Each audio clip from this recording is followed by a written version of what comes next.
धृतराष्ट्र ने कहा, हे संजय, धर्म भूमि और कर्म भूमि में युद्ध की इच्छा से एकत्र हुए मेरे पुत्रों और पांडु के पुत्रों ने क्या किया। संजय ने कहा, हे राजन, इस समय राजा दुर्योधन पांडु पुत्रों की सेना की व्यूह रचना को देखकर आचार्य द्रोणाचार्य के पास जाकर कह रहे हैं, हे आचार्य, पांडु पुत्रों की इस विशाल सेना को देखिए, जिसे आपके बुद्धिमान शिष्य द्रुपद पुत्र धृष्टद्युम्न ने इतने कौशल से व्यूह के आकार में सजाया है। इस युद्ध में भीम तथा अर्जुन के समान अनेकों महान शूरवीर और धनुर्धर है। युयुधान, विराट और द्रुपद जैसे भी महान योद्धा है। धृष्टकेतु, चेकितान तथा काशीराज जैसे महान शक्तिशाली और पुरुजित, कुंतीभोज तथा श्याव्य जैसे मनुष्यों में श्रेष्ठ योद्धा भी है। युधामन्यु जैसे महान पराक्रमी तथा उत्तमौजा जैसे अत्यंत शक्तिशाली, सुभद्रा का पुत्र अभिमन्यु और द्रौपदी के पुत्रों सहित ये सभी महान योद्धा है। हे ब्राह्मण श्रेष्ठ, हमारी तरफ के भी उन विशेष शक्तिशाली योद्धाओं को भी जान लीजिए, और आपकी जानकारी के लिए मेरी सेना के उन योद्धाओं के बारे में बतलाता हूँ। मेरी सेना में स्वयं आप द्रोणाचार्य, पितामह भीष्म, कर्ण, कृपाचार्य, अश्वत्थामा, विकर्ण और सोमदत्त का पुत्र भूरिश्रवा जैसे योद्धा है, जो सदैव युद्ध में विजयी रहे हैं। ऐसे अन्य अनेक शूरवीर भी हैं जो मेरे लिए अपने जीवन का बलिदान देने के लिए अनेक प्रकार के अस्त्र शस्त्रों से सुसज्जित है, और ये सभी युद्ध विद्या में निपुण हैं। इस प्रकार भीष्म पितामह द्वारा अच्छी प्रकार से संरक्षित हमारी सेना की शक्ति असीमित है, किंतु भीम द्वारा अच्छी प्रकार से संरक्षित होकर भी पांडवों की सेना की शक्ति सीमित है।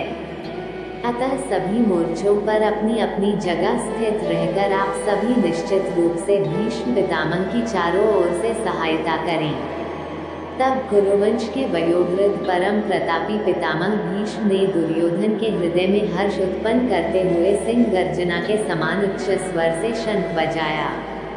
तत्पश्चात अनेक शंख, नगाड़े, ढोल, मृदंग और सींग आदि बाजे अचानक एक साथ बज उठे।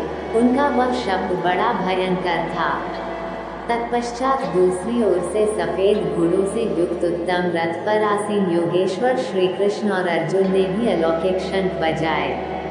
हृदय के सर्वस्व ज्ञाता श्री कृष्ण ने पांचजन्य नामक, अर्जुन ने देवदत्त नामक और भयानक कर्म वाले भीमसेन ने पौंड नामक महाशंख बजाया। हे राजन, कुंतीपुत्र राजा युधिष्ठिर ने अनंत विजय नामक और नकुल तथा सहदेव ने सुघोष और मणिपुष्पक नामक शंख बजाए। श्रेष्ठ धनुष वाले काशीराज और महारथी शिखंडी एवं धृष्टद्युम्न तथा राजा विराट और कभी न हारने वाला सात्यकी, राजा द्रुपद एवं द्रौपदी के पांचों पुत्र और बड़ी भुजा वाले सुभद्रा पुत्र अभिमन्यु आदि सभी ने अलग अलग शंख बजाए।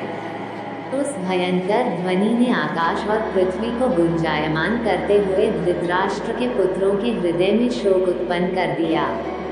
हे राजन, इसके बाद हनुमान से अंकित पताका लगे रथ पर आसीन पांडु पुत्र अर्जुन ने धनुष उठाकर तीर चलाने की तैयारी के समय धृतराष्ट्र के पुत्रों को देखकर हृदय के सर्वस्व ज्ञाता श्री कृष्ण से प्रार्थना करते हुए कहा कि हे अच्युत, कृपा करके मेरे रथ को दोनों सेनाओं के बीच में खड़ा करें, जिससे मैं युद्ध भूमि में उपस्थित युद्ध की इच्छा रखने वालों को देख सकूं कि इस युद्ध में मुझे किन किन से एक साथ युद्ध करना है। मैं उनको भी देख सकूं जो ये राजा लोग यहाँ पर धृतराष्ट्र के दुर्बुद्धि पुत्र दुर्योधन के हित की इच्छा से युद्ध करने के लिए एकत्रित हुए हैं।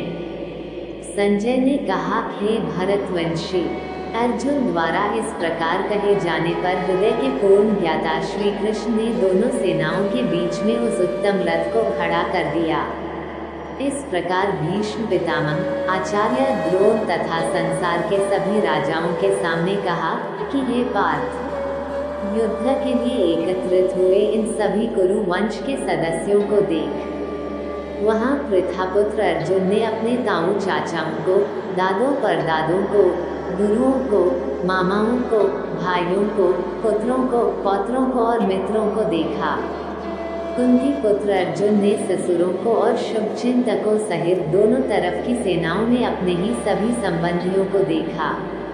तब करुणा से अभिभूत होकर शोक करते हुए अर्जुन ने कहा, हे कृष्ण, युद्ध की इच्छा वाले इन सभी मित्रों तथा संबंधियों को उपस्थित देखकर मेरे शरीर के सभी अंग कांप रहे हैं और मुख सूखा जा रहा है और मेरे शरीर के कंपन से रोमांच उत्पन्न हो रहा है।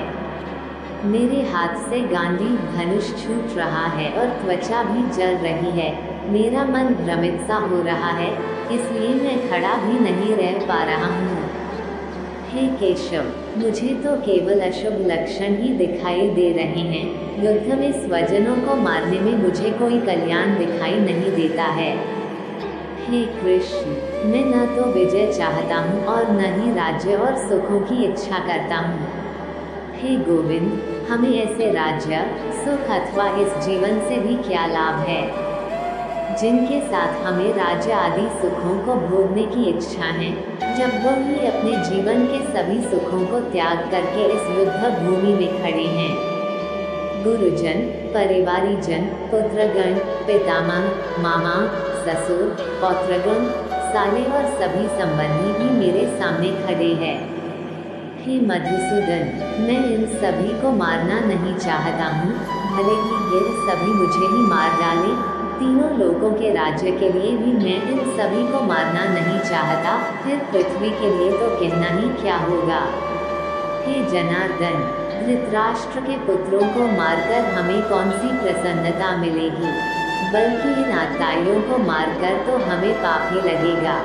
हे माधव, अतः मुझे धृतराष्ट्र के पुत्रों को उनके मित्रों और संबंधियों सहित मारना उचित नहीं लगता है, क्योंकि अपने ही कुटुंबियों को मारकर हम कैसे सुखी हो सकते हैं।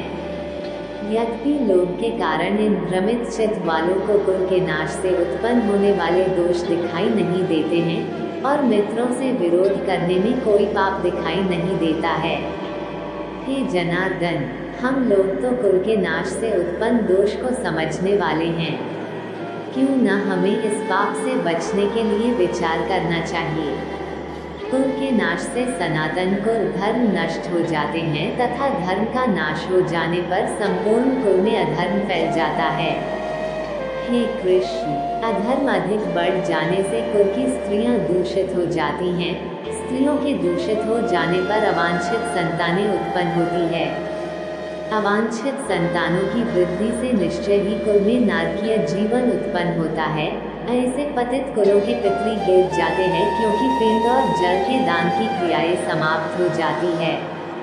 इन अवांछित संतानों के दुष्कर्मों से सनातन कुल धर्म और जाति धर्म नष्ट हो जाते हैं। हे जनार्दन, जिनका कुल धर्म नष्ट हो गया है, ऐसे मनुष्यों को अनिश्चित काल तक नरक में रहना पड़ता है, ऐसा हम सुनते आए हैं। तो कितने आश्चर्य की बात है कि हम लोग बुद्धिमान होकर भी महान पाप करने को तैयार हो गए हैं, जो राज्य और सुख के लोभ से अपने प्रियजनों को मारने के लिए आतुर हो गए हैं। यदि मुझे शस्त्र रहित विरोध न करने वाले को धृतराष्ट्र के पुत्र हाथ में शस्त्र लेकर युद्ध में मार डाले तो भी इस प्रकार मरना मेरे लिए अधिक श्रेयस्कर होगा। संजय ने कहा। इस प्रकार शोक से संतप्त हुआ मन वाला अर्जुन युद्ध भूमि में यह कहकर बाणों सहित धनुष को त्याग कर रथ के पिछले भाग में बैठ गया। इस प्रकार ब्रह्म विद्या तथा योग शास्त्र रूप श्रीमद् भगवद गीता के श्री कृष्ण अर्जुन संवाद में धर्म कर्म युद्ध योग का पहला अध्याय समाप्त हुआ।